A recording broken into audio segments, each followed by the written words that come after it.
നമസ്കാരം. ഇന്നലെ അതിശക്തമായ ഒരു രാഷ്ട്രീയ വിവാദം എന്ന് തന്നെ പറയാം, എല്ലാ ചാനലുകളും ഒരേ സമയം കാണിച്ചിട്ടുള്ള ഒരു രാഷ്ട്രീയ വിവാദം ഇന്നലെ കോഴിക്കോടുണ്ടായി.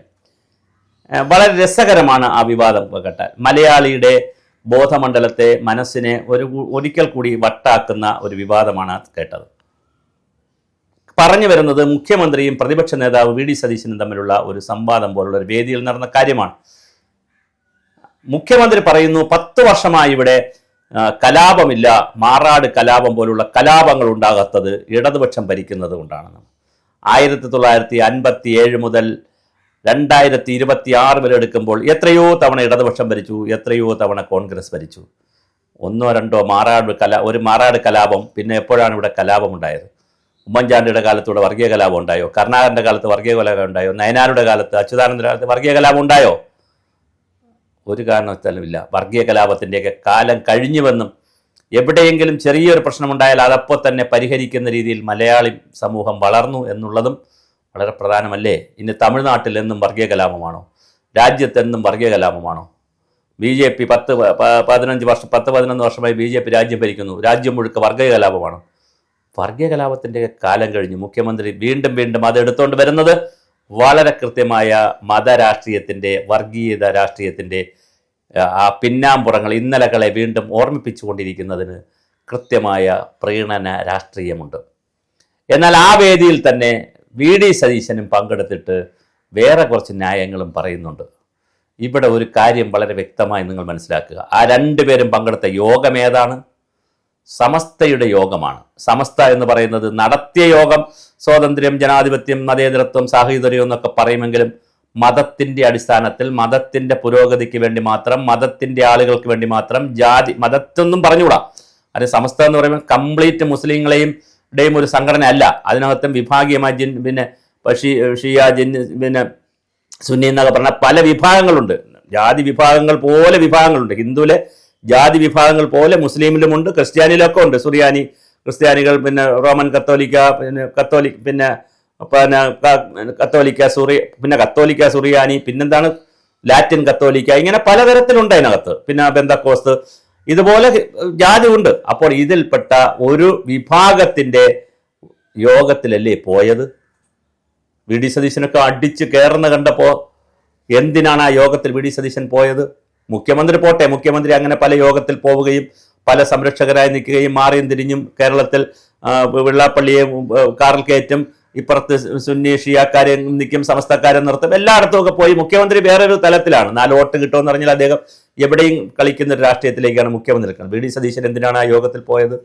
ആ യോഗം ഒരു മതേതര യോഗമായിരുന്നോ? ഒരിക്കലും ആയിരുന്നില്ലല്ലോ. അപ്പോൾ നമുക്ക് കിട്ടുന്നതനുസരിച്ചുള്ളൊരു മതേതര ചിന്തയിലേക്കാണ് നമ്മൾ പോകുന്നത്. ഭയങ്കര മതേതരക്കാരാണ്. പിന്നെ അതുപോലെ തന്നെ മുഖ്യമന്ത്രി തൊട്ട് തലേ ദിവസം പിന്നെ കുട്ടികളുടെ പരിപാടിയിൽ കയറി മതേതരത്വം കളിച്ചു കളഞ്ഞു. മുൻതോരു മതേതരത്വം പറഞ്ഞത് മുഖ്യമന്ത്രി പറയുന്ന തൊട്ട് പി ഭാസ്കരൻ മാഷ് പിന്നെ മാപ്പിളപ്പാട്ടിൻ്റെ ലഹരിയിൽ, മാപ്പിളപ്പാട്ടിൻ്റെ ശീലിൽ കവിത എഴുതിയത് കൊണ്ട് മതേതരമായോ പി ഭാസ്കരൻ മാഷ്? പി ഭാസ്കരൻ മാഷ് അന്ന് ഏറ്റവും ക്ലാസിക്കലായിട്ട് കാശ് കിട്ടുന്ന ഒരു പരിപാടി എന്നുള്ള നിലയിൽ പാട്ട് എഴുതിയതല്ലേ? സിനിമാ പാട്ട് എഴുതുന്ന ആരെങ്കിലും ഇവിടെ കലയുള്ളിലൂടെ പിന്നെ മതേതരത്വം കൊണ്ടുവരാനോ ഒന്നാണോ? എല്ലാം മമ്മൂട്ടി, ഞാനൊരു ക്ലാസിക്കൽ എക്സാമ്പിൾ പറയുമെങ്കിൽ മനസ്സിലാവും. സേതുരാമയ്യർ എന്ന് പറഞ്ഞിട്ടൊരു CBI ഡയറക്ടർ കുറിപ്പിലാണെന്ന് തോന്നുന്നു. സേതുരാമയ്യർ എന്ന് പറഞ്ഞൊരു പട്ടരുടെ റോളിൽ മമ്മൂട്ടി അഭിനയിക്കുന്നുണ്ട്. മമ്മൂട്ടി പട്ടരുടെ റോളിൽ അഭിനയിക്കാൻ വന്നതും പട്ടരുടെ റോളിൽ അഭിനയിച്ചിട്ട് പോയതും ഇടത്തോട്ട് മുണ്ടെടുത്തുകൊണ്ട് തന്നെയാണ്, മുസ്ലിമായി ജീവിച്ചുകൊണ്ട് തന്നെയാണ്. അദ്ദേഹം പിന്നെ മതേതരമായി ജീവിച്ചുകൊണ്ടല്ല. തെറ്റുമല്ലത്, ഒരിക്കലും തെറ്റല്ല. ഞാൻ തെറ്റാണെന്ന് പറയുന്നുമില്ല. ഒരു മതവിശ്വാസത്തിലോ ജാതി വിശ്വാസത്തിലോ ഒക്കെ ഉള്ളവർ അങ്ങനെ തന്നെ വിശ്വസിക്കും. മാർഗംകളി ക്രിസ്ത്യാനികൾക്ക്, കഥകളി, ഓട്ടംതുള്ളൽ പോലത് ഹിന്ദുക്കളാണ് കൂടുതൽ ചെയ്യുന്നത്.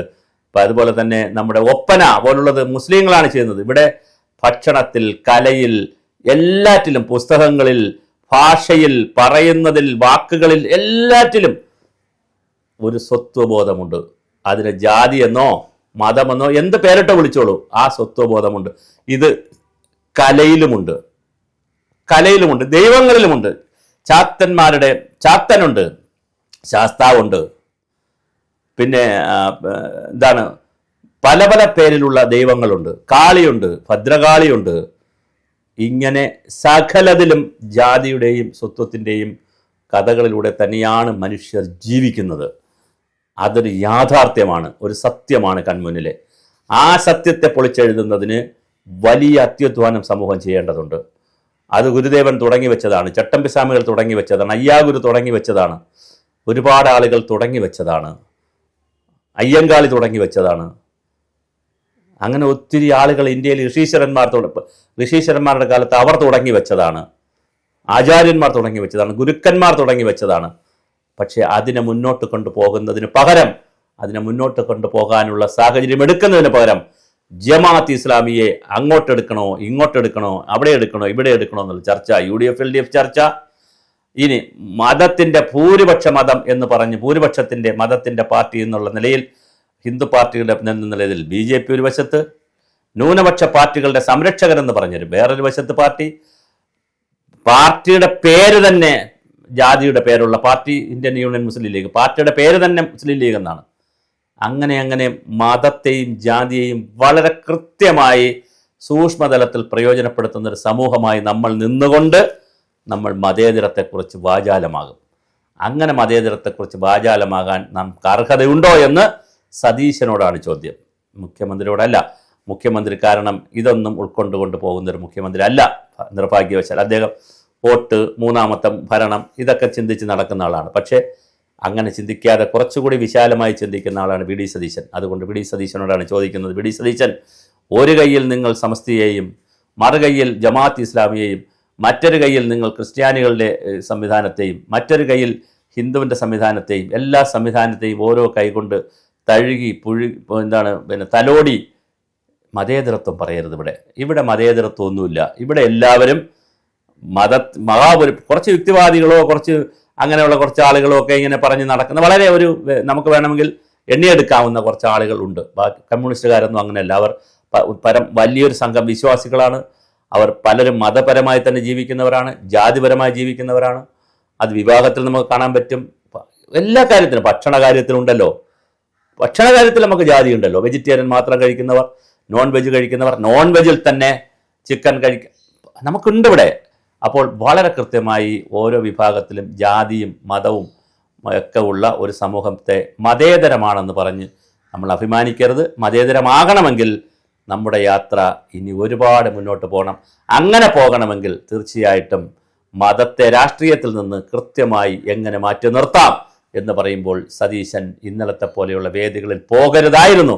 പോകാതിരുന്നാൽ പിണറായിക്ക് മൊത്തം വോട്ട് കിട്ടുമോ എന്നുള്ള അവരുടെ പരാതിയോ അല്ലെങ്കിൽ അവരുടെ ഒരു പരിഭവം വന്നാൽ വോട്ട് കിട്ടിയില്ലെങ്കിലോ മലബാറിലെ എന്നുകൂടി സതീശൻ കരുതിയിട്ടുണ്ടെങ്കിൽ അത് മതേതരത്വത്തിന് ഭൂഷണമല്ല. നമ്മൾ മതേതരത്വം പറയുകയാണെങ്കിൽ നമുക്ക് മതേതരരാകാം. അല്ല, മതത്തെ ജാതിയൊക്കെ അംഗീകരിച്ച് പോവുകയാണെങ്കിൽ നമുക്ക് അതിൻ്റെ ആളുകളാകാം. ചോയ്സ് നമുക്ക് തീരുമാനിക്കാം, കാപട്യം കളയാം.